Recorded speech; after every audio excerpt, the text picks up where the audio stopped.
What is going on, everybody, and welcome to a Saturday edition of the MoBetta Sports Show. I'm your host, Antonio, aka Mr.MoBetta, and we are going to be just getting straight into live post-game reaction of Texas versus Florida. Of course, Florida coming in to Texas today, 11 a.m. game. It was a bright and early game, a wonderful way to start our Saturday as it turned out. Texas absolutely routing Florida, 49-17 at home.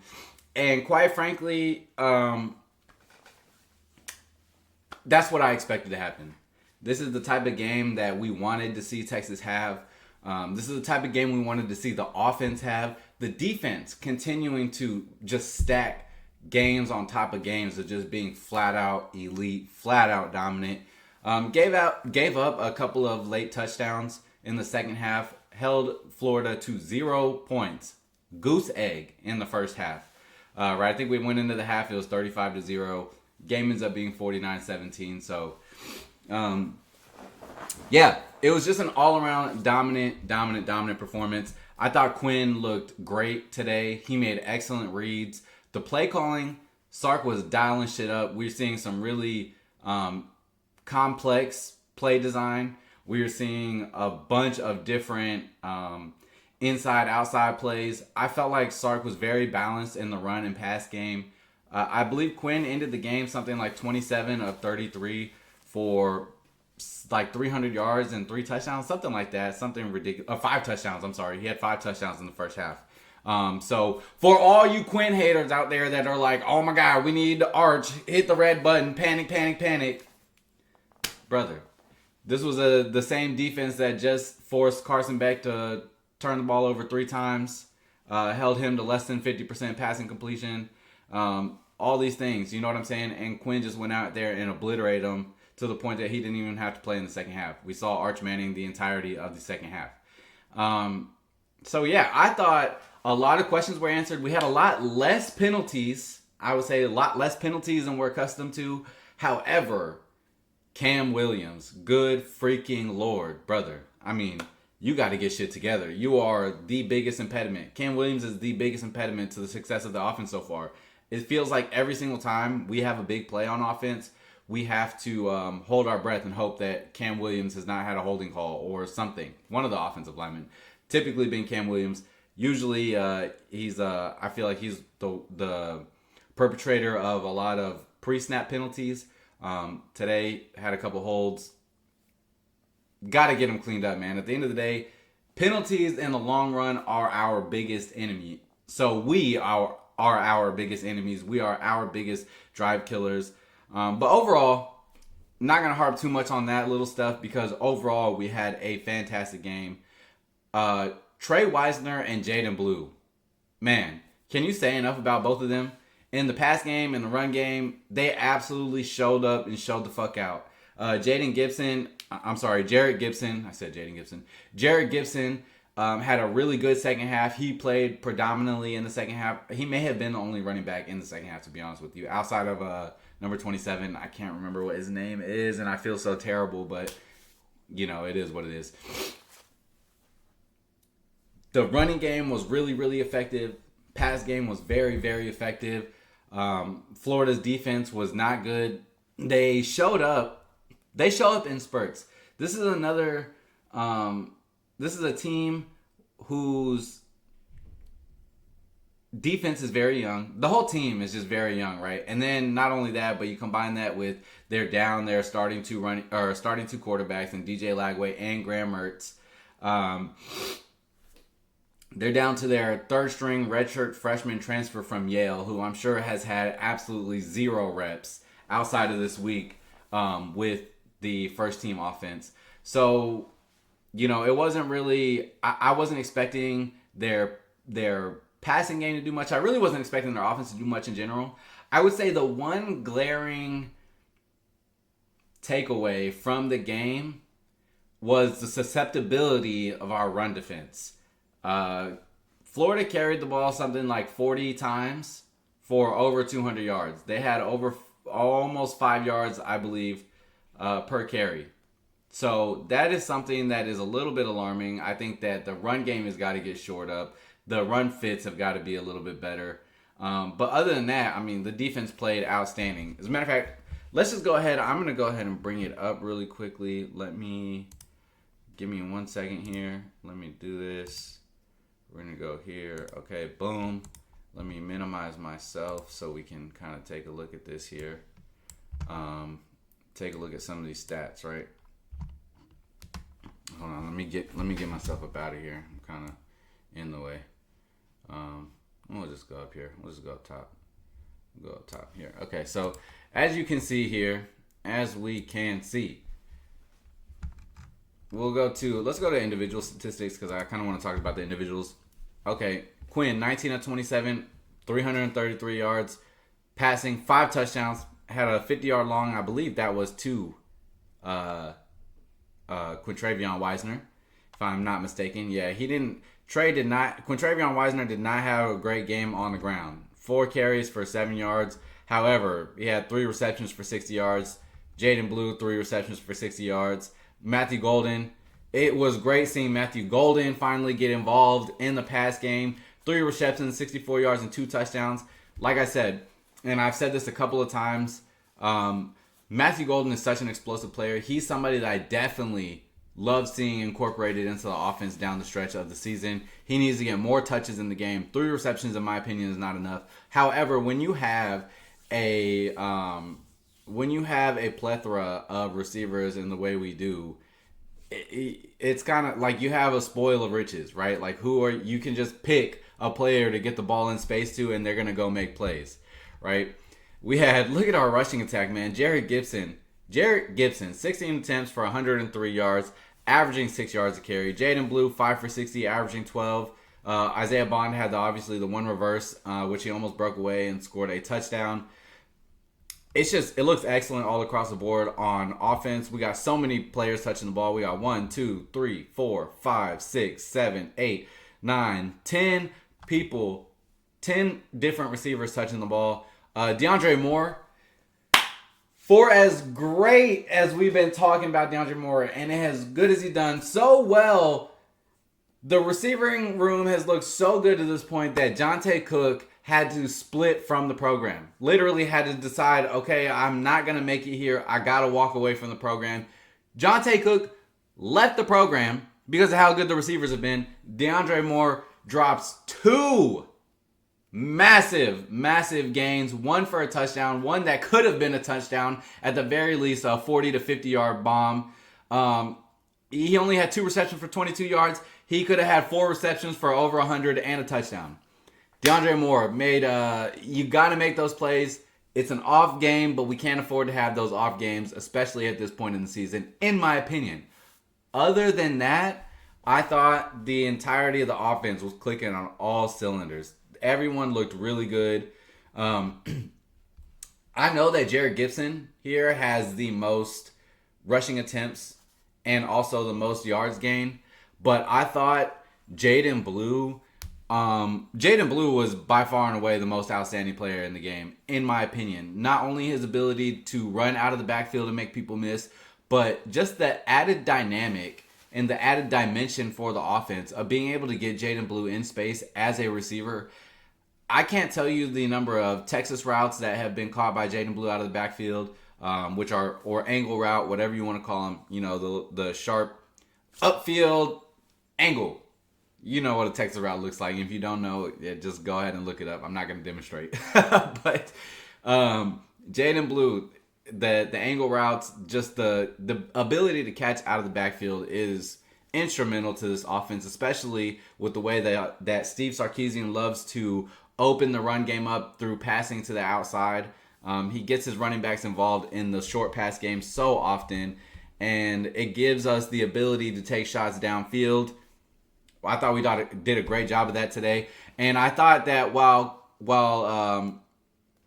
there were a couple of drops, and I thought that Quinn overall had a really good game, there's still room for improvement on his deep ball. There is still room for improvement on his deep ball. And, of course, there's still going to be room for improvement in general as the season continues. But we're getting down to those final stretches where you've got to be able to tune these little things up. And he's getting better. He's doing a lot better. I thought, again, played an excellent game. So there we have it. On the Florida side, I mean, just look, just look at it. It's pretty abysmal outside of the rushing attack. Their running attack was a very, very effective. 28 attempts between these two players, between Jacoby Jackson and Jaden Bond. What is it, Jaden Bowe? I believe that's how you pronounce it, Jaden Bowe.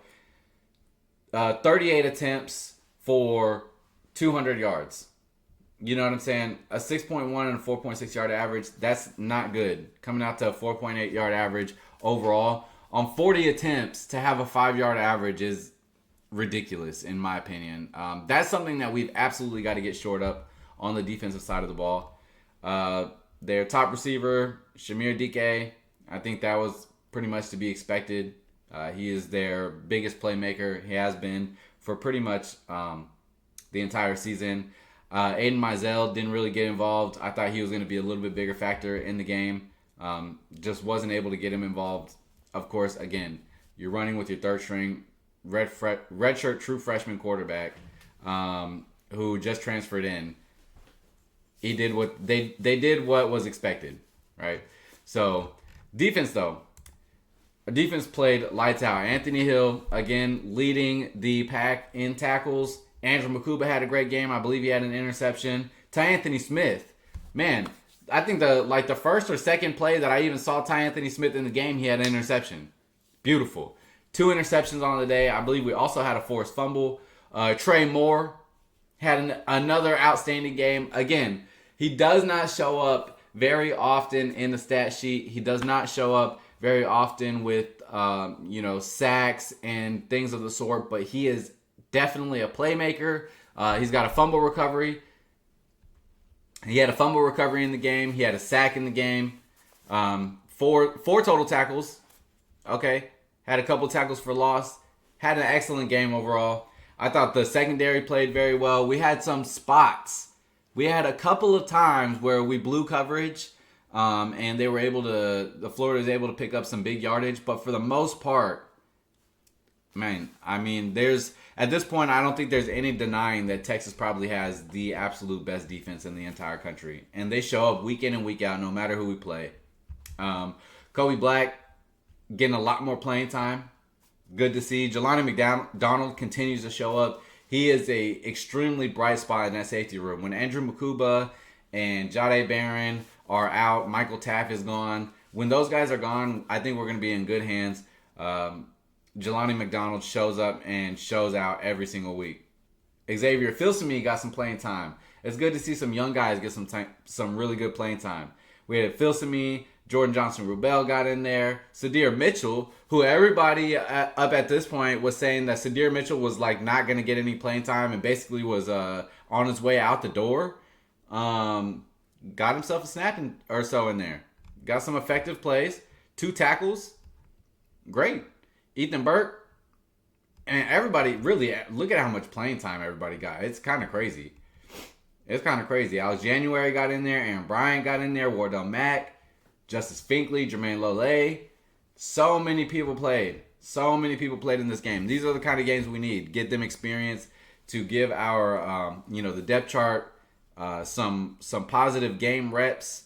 No matter whether it's against Florida or Georgia or whoever it is against, getting real-time experience for young guys is going to help them acclimate next year or whenever their time comes to be in the starting rotation. Is going to help them tremendously.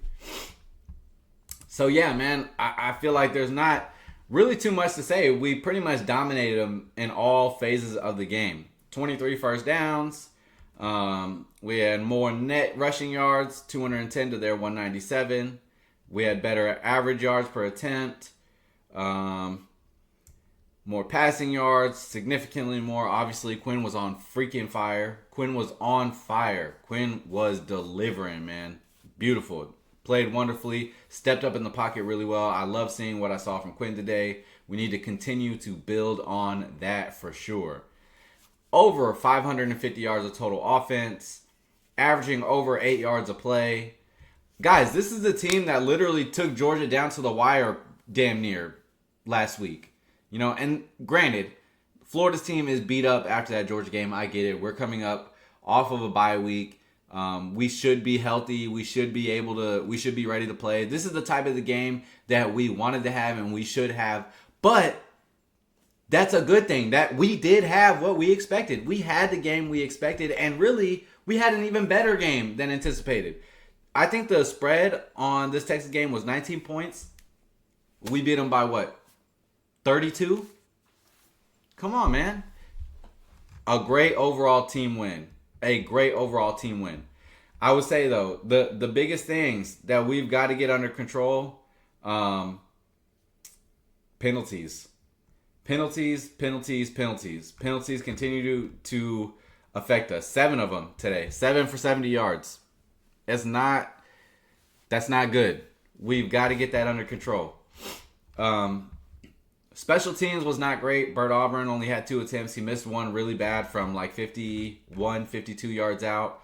He hasn't been spectacular, but I really do trust Bert Auburn. He's shown throughout the duration of his career that he's been the starting kicker.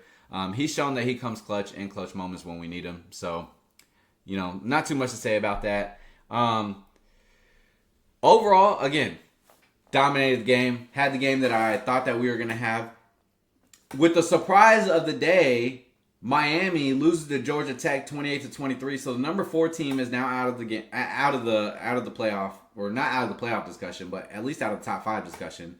Texas will assuredly jump into the top 5. We'll probably move up to 4. I think we're 5 right now. So yeah, we'll move up, take Miami's spot. I don't see Ohio State losing a spot after they just put a drubbing on Purdue. I think that game was like 45-0. We'll see how the Georgia Ole Miss game starts or finishes out. I know it has started already. I'm getting ready to go and watch that game as I review this one and kind of break this one down as well. But yeah, man, I don't want to take too much of y'all's time out, and I don't want to, continue to repeat over and over again. Just to kind of close it out, the defense, I think, the brightest spot on this team. Our defense is so good. However, we got some things that we need to work on in the run game. As far as defensively, fitting gaps, slanting the D-line, whatever the case may be, not getting reached, not getting down blocked, double teamed, et cetera, not allowing the D-line or the O-line to get up to the second level. There's some things that we got to clean up. A little bit worse tackling today than I think I've seen overall in this season. But I can't complain, man. A 32-point victory is great. It's great. It's nothing short of great. So yeah.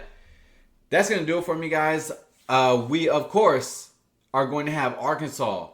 Another rivalry game. Yet another rivalry game being renewed. I know everybody likes to focus on OU and on A&M. Now the rivalry is being renewed in that one. However, cannot forget, Arkansas is one of the oldest Texas rivals we have played and we are going to be playing. Absolute hatred runs through those two fan bases. Arkansas does not like Texas. Texas does not like Arkansas. There's no secret. If you know football, you know that this is actually a huge rivalry between these two teams. An old Southwest rivalry. It's going to be a lot of fun to watch. It's going to be a lot of fun to prepare for. And yeah, man, I think that Texas is gonna have a good day there. I don't want to look too far ahead. We still got to get into the nitty-gritty of this game. I don't think it helps that we are playing third-string quarterbacks. I don't know if Taylor Green is going to be available for Arkansas next week. I certainly hope he is, because the more reps that we can get against better opponents, obviously, having 25 passing reps against a third-string redshirt freshman transfer quarterback from Yale is not really going to do anything as far as helping Texas prepare for better competition that we'll see down the line, whether it be Bama, whether it be Georgia, whether it be anybody in the playoffs. They're going to have really good quarterbacks. And quite frankly, we just haven't faced a really good quarterback at all this season outside of Carson Beck. I thought we did a great job against Carson Beck. But other than that, I mean, who do we really have to sample from, right? So we need to see some good competition at quarterback before we can really get an accurate gauge of what this defense is going to be able to do when it comes to fighting for your life in the playoffs, right? Because you know that's going to happen. But, yeah. All right, man. I'm going to let y'all go. Wonderful day today. A great day to be a Texas Longhorn. Texas moves to, 8-1 on the season. Likely to move up to number 4 in the college football playoff. Got a lot of football left to watch to be played today. But was a great day to be a Texas fan. I'm going to let y'all get out of here. If you made it to this point in the video, if you enjoyed the video, do me a favor. Hit that subscribe button. At least, smack a like on the video just so we get the word spread out to the YouTube algorithm. You know that is all about the algorithm these days. And turn on those notification bells so that you never miss an episode or never miss anything that we have coming for you. Because remember, no matter where you look, there's no better place than MoBetta Sports for your latest Texas football takes. I'm your host, Antonio, aka Mr. MoBetta, and I am out. Peace and hook 'em.